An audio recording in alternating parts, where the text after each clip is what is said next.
இந்த தேட்டத்தை நாம மனப்பாடம் பண்ணணும்னு அவசியம் இல்லை. இந்த படத்தை புரிஞ்சிக்கினா போதும். இந்த படத்தை வச்சு என்ன செய்யணும்னா அப்படியே கதை சொல்ற மாதிரி சொல்லலாம். சொல்லிடுவோம், ஒரு முக்கோணத்தில் ஒரு கோடு ஒரு பக்கத்திற்கு இணையாகவும் மற்ற இரண்டு பக்கங்களை வெட்டுமாறு வரையப்பட்டால் அக்கோடு, எந்த கோடு, இந்த கோடு அவ்விரு பக்கங்கள் ஏபியும் ஏசியும் சமவிகிதத்தில் பிரிக்கும்.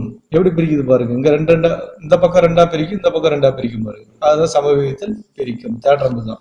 இப்போ இந்த தேற்றம் படமும் தேற்றமும் போட்டாவே சில டைம் உங்களுக்கு 3 மார்க் கொடுப்பாங்க, சில டைம் பார்த்தீங்கன்னா 2 மார்க் கொடுப்பாங்க.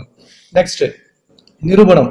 இப்ப நிரூபணம்னு வரும்போது அதுல என்னென்ன வரணும்னா கொடுக்கப்பட்டவை இருக்கணும், நிரூபிக்க இருக்கணும், அடுத்தது அமைப்பு இருக்கணும். அப்ப இதுல என்னென்ன விஷயம்ன்றது நம்ம தெரிஞ்சுக்கினா போதும், ஈஸியா நமக்கு ஞாபகம் வரும்.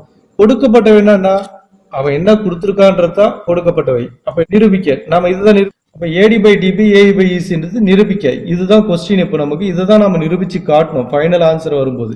அமைப்புன்றதுனா நாமளா உருவாக்குறது. அப்ப டின்ற கோடு எந்த பக்கத்துக்கு இணையா இருக்கு, பிசி. நம்ம எக்ஸ்ட்ரா ஒரு கோடு வரைஞ்சு அந்த கோட்டை தான் இங்க சொல்றேன். டின்ற கோடு வந்து பிசிக்கு இணை. இந்த கோடு அர்த்தம்னா இணைன்னு அர்த்தம். சரி, அடுத்ததா பாத்தீங்கன்னா இதுல ஏற்கனவே நாம சொன்னோம் இல்லைங்களா, இதுல என்னென்ன கோணங்கள். இந்த கோணம் ஒண்ணு கோணம்னு சொல்லும்போது நான் ஏற்கனவே ஃபர்ஸ்டே சொல்லிட்டேன், ஒரு குறுக்கு வெட்டி. இப்ப இதை எக்ஸ்டெண்ட் பண்ணும்போது இந்த கோடு இப்படி வெளியே வரும்போது இந்த கோட்டை இப்படி எடுத்தும்போது இப்படி குறுக்கு வெட்டுது. குறுக்கு வெட்டும் போது மேல இருக்கிற கோணம் மேல இருக்கிற கோணம் எப்படி சமமா இருக்கும். அதே மாதிரி இந்த பக்கம் எக்ஸ்டெண்ட் பண்ணும்போது இந்த கோணம் இந்த கோணம் சமமா இருக்கும். அப்போ இது வந்து கரஸ்பாண்டிங் ஆங்கிள் சொல்லுவாங்க, ஒத்த கோணங்கள். அப்ப ரெண்டாவது கோணத்துக்கு ரெண்டாவது கோணம் சமம், ஒன்னாவது கோணத்துக்கு ஒன்னாவது கோணம் சமம். இங்க 3ன்றது எல்லாத்துக்கும் பொதுவானது. சரி, இதுல பாத்தீங்கன்னா எத்தனை முக்கோணம் வரையுதுன்றத ஃபர்ஸ்ட் நாம பாத்துக்கணும். ஏபிசி என்ற ஒரு முக்கோணம் இருக்கு. இப்படி பார்த்தா ஏபிசி என்ற ஒரு முக்கோணம் இருக்கு.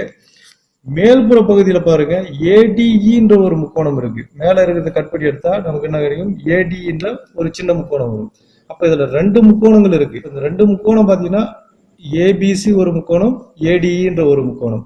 அப்ப அந்த விஷயத்தை வச்சுதான் இங்க அட்டவணையை உருவாக்குறோம். இது மட்டும் புரிஞ்சுக்கிறா போகுது. நீங்க உங்களுக்கு புக்ல வந்து இந்த 1 எடுத்து லாஸ்டா கொடுத்துருப்பாங்க, நான் மாத்தி எழுதியிருக்கேன். நமக்கு 1 2 3 ஃபர்ஸ்டே வந்துடணும். கோணம் 1 கோணம் 2 கோணம் 3. இப்போ கோணம் 1 கோணம் 2 கோணம் 3ன்னும் போது இப்போ கோணம் 1ன்றது இந்த சைட்ல வருதுல்ல, இப்படி வரும். கோணம் 1 இங்க 1 இருக்கு, இங்கேயும் 1 இருக்கு. அப்ப எங்க எங்க இருக்குன்னு பாத்தீங்கன்னா ஃபர்ஸ்ட் பெரிய முக்கோணத்துக்கு பாத்தீங்கன்னா ஆங்கிள் ஏபிசி வருதா, ஆங்கிள் ஏபிசி. இப்போ அந்த விஷயத்தை தான் இங்க எழுதிருப்பாங்க. 1ன்ற கோணம் ஆங்கிள் ஏபிசில இருக்கு. அடுத்த 1ன்றது எங்க இருக்கு, ஆங்கிள் ஏடிஇல இருக்கு, ஏடிஇல இருக்கு. அதான் எங்க சொல்லியிருக்காங்க. அப்ப அந்த கோணங்கள் இப்படி குறுக்க வெட்டும் பொழுது அது என்ன கோணங்கள் சொல்லலாம். ஏற்கனவே நான் ஃபர்ஸ்ட் சொன்னேன் இல்லையா, ஒத்த கோணங்கள். அதாவது ஒத்த கோணங்கள் சமம். அது எப்ப சமமா இருக்குன்னா டிஇ இஸ் பேரலல் டு இணை. டிஇ வந்து எதுக்கு இணையா இருக்கான், பிசிக்கு இணையா இருக்குன்னு நம்ம இந்த குறுக்கு வெட்டி சொன்னோம் இல்லையா, பிசிக்கு இணைன்னா அதுதான் சொல்றாங்க. இப்படி குறுக்கு வெட்டும் பொழுதுதான் அது வந்து இணையா இருக்கு. இணையா இருக்கும்போது ஒத்த கோணங்களா மாறுது, ஒத்த கோணங்களா மாறும்போது சமமா மாறுது. அந்த விஷயம் தான் அது. அடுத்து கோணம் 2ன்றது அந்த சைடு இருக்கு, இந்த சைடுல வருது. இந்த சைடுல வரும்போது கோணங்கள் 2 சமம். இந்த 2 மென்ஷன் பண்ணிருக்கல, இந்த கோணங்கள் சமம் போது அப்ப பெரிய முக்கோணம் ஃபர்ஸ்ட் எல்லாத்துக்குமே பெரிய முக்கோணத்தை எடுத்துங்க. அப்ப ஏசிஇ ஆங்கிள் ஏசிஇ, அடுத்தது ஆங்கிள் ஏஇடி. அப்ப 2 முக்கோணம் வருது. ஆங்கிள் ஏசிஇ ஃபர்ஸ்ட் வர்றது எல்லாமே பெரிய முக்கோணம், ரெண்டாவது வர்றது எல்லாமே சின்ன முக்கோணம். பெரிய முக்கோணம் பெருசு, சின்ன முக்கோணம் மேல இருக்கிறது. அதை ஞாபகம் வச்சுங்க. அடுத்தது இங்க 3ன்ற விஷயம் கொடுத்துருக்காங்க, கோணம் 3. இப்போ கோணம் 3ன்னும் போது பெரிய முக்கோணமா எடுத்தாலும் சரி, சின்ன முக்கோணமா எடுத்தாலும் சரி, இந்த 3ன்ற கோணம் எப்படி இருக்கு, பொதுவா இருக்கு. அது பெரிய முக்கோணத்துக்கும் சரி, சின்ன முக்கோணத்துக்கும் சரி எப்படி இருக்கு, பொதுவா இருக்கு. அப்ப அததான் இங்க சொல்றாங்க. கோணம் 3ன்றது எப்படின்னா பிஏசி பெரிய முக்கோணம். நான் சொன்ன இல்லையா ஃபர்ஸ்ட் வரது எல்லாமே பெரிய முக்கோணம். இப்போ பிஏசி அதுவும் 3 தான். அடுத்து சின்ன முக்கோணம் போது டிஏஇ சின்ன முக்கோணம், இதோட முடிஞ்சிடும். அதுவும் 3 தான். அப்ப அதுதான் இங்க சொல்றாங்க. இப்ப காரணம் என்ன இங்க சொல்லியிருக்காங்க, என்ன காரணம்ன்றதுன்னா இரு முக்கோணங்களுக்கும் ஒரு பொதுவான கோணத்தை கொண்டுள்ளது. 2 முக்கோணத்துக்குமே 3ன்றது பொதுவான கோணம். அதான் இங்க சொல்றாங்க.